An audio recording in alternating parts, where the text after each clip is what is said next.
UFC Apex Centers. We get ready for another Saturday, which means another UFC. This has been a great week because 3 events.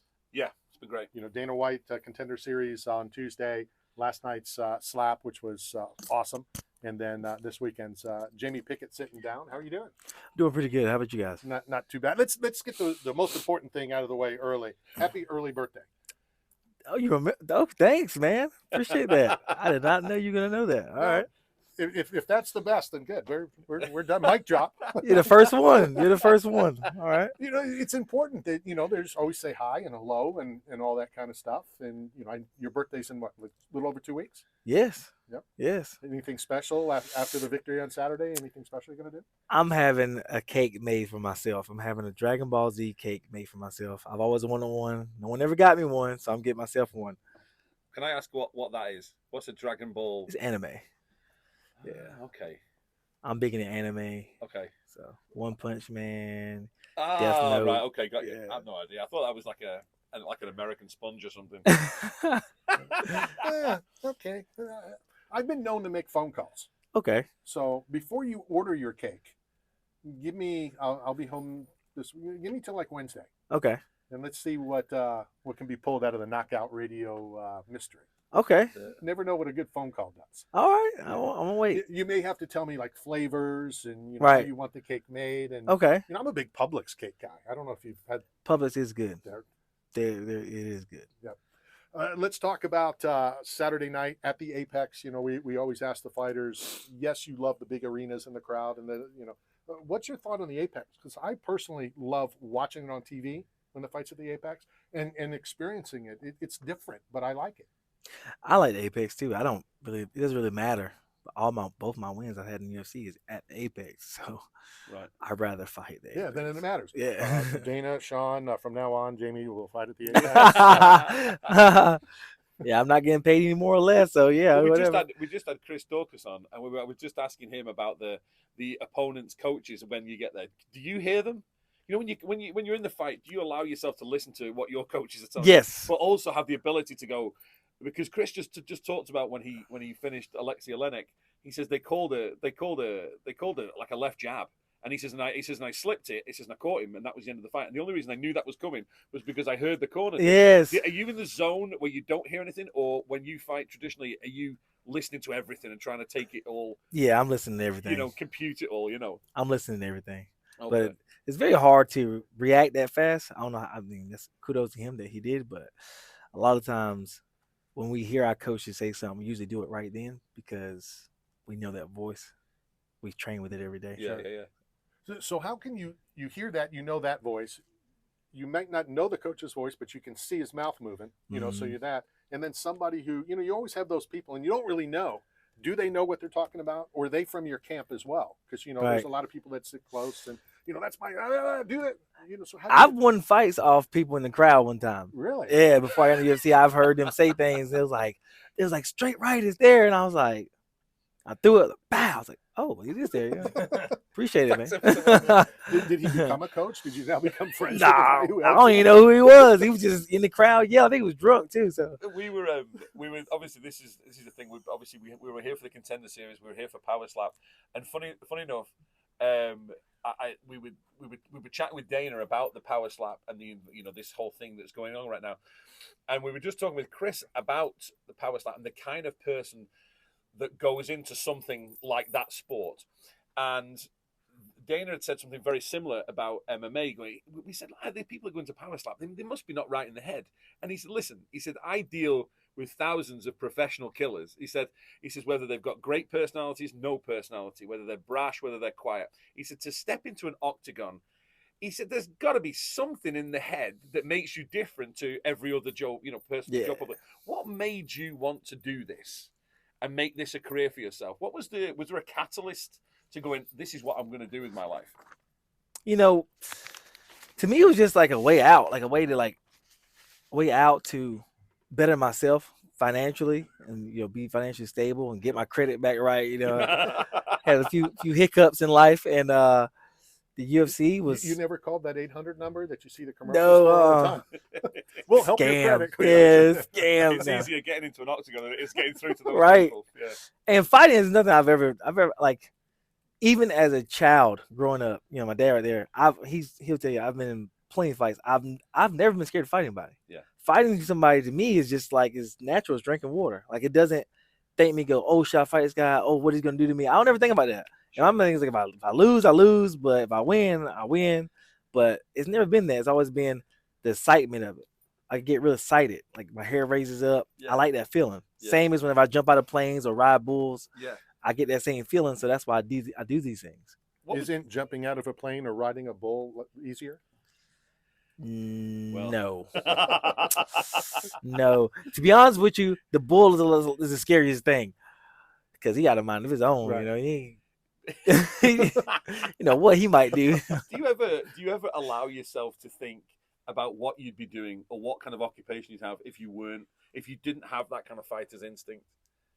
Or does it frighten you? Because it frightens a lot of fighters because they go, I don't know how to do anything to this level. Right. Anything else. Exactly. I'm with them on that. It's weird, man, to even think about that. Yeah, it does tend to scare a lot of It fighters. does. It kind of makes me nervous thinking about it, like it's happening right now. What are you doing? No, You brought him down. He was happy. Yeah, what are you doing, man? I'm going to have to get down to the $2,000 steak thing in a moment. So we'll get to it. So listen, there's been something that's happened this week, and I have a friend of mine that was over on business over in Dubai and went to one of these Salt Bay restaurants and stuff, and he paid $2,000 for a steak. Let's say money's not even a question. Would you pay $2,000 for a steak? No, I have cattle in my front yard. There I have cows in my yard, so I mean, no, if I want a steak, I'll just go out there and slaughter one myself, like a barbarian, and take them on horseback over to the house and skin them alive and cut them up. That's what a man does. I can't see anybody. My brother has more money than I've ever seen and spends money stupidly, but he can afford it. He can afford it. So it is what it is. But I couldn't do it. Man, if you got the money to do it, even if I had the money to do it, I seriously don't see myself doing that. For one, it's just not. I didn't grow up that way. I didn't grow up that way. Right. Me so either. It's just like I'm like Floyd Mayweather. Shoot, take me to McDonald's somewhere, man. I give me a burger if I'm that hungry. See, I'm that dude. Yeah, me too. Whatever. $2,000. Yeah, I would spend $2,000. I don't know if I'd spend $2,000 on anything. I mentioned to Chris, I've been fortunate. I'm going to jinx it now. I've been to 30-some Super Bowls. Oh, wow. So I don't need to buy the ticket. Originally, I think they were $8. Then the one ticket I was given was $400. Now it's up to almost $1,000.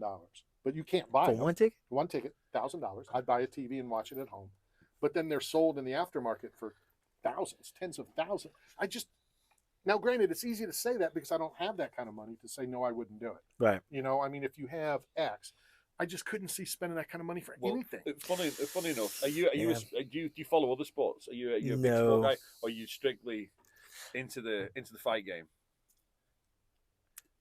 You're not gonna believe this, but I don't really watch fights like that. Yeah, I would if I'm gonna watch something, it's gonna be. I like to watch dog shows.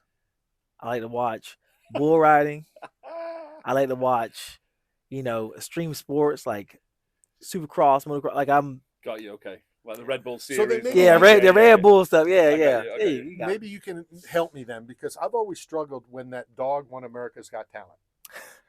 Now, you being a dog, I'm sure you've watched the Westminster and all that stuff. Explain that to me. I don't know. Is that how bad the country is? The dog was the most talented of that season? It had to be because, he's never won before. Do you have pets? I know you have cows, but I mean pets. Yes. You may have the cow in the house, so it may be. No, my dog is basically a cow. My dog, Con, he's my best friend. I love him to death. I tell my family, my friends, my dad's heard it several times. I tell anybody, like, if you hurt my dog, I promise you will not see tomorrow. I love my dog, like, with a passion. Yeah. And he's my best friend. He's at home, and that's my buddy. His birthday was 2 days ago. What breed? Tell him belated birthday. Yep. What breed is he? It's Cane Corso. Yeah. Okay. We'll get to the fight in a second. I know that we can't keep you too long. These commercials come on and they're all sad. Right. It's about the children. It's about the other countries.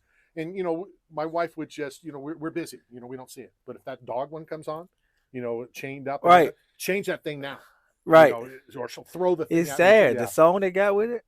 People tell me about some person that got ran over or killed or whatever. And I'm like, what do you do? I'm never like on the victim side. I'm like, what do you do? But if you do something with a dog, I don't care what happened. Yeah. You are a piece of crap. Yeah. I don't like you. And matter of fact, get out of my yard. I love it. I'm with you. Let's talk about Saturday night. Your thoughts on your opponent? He was a very cool person. I talked to him yesterday.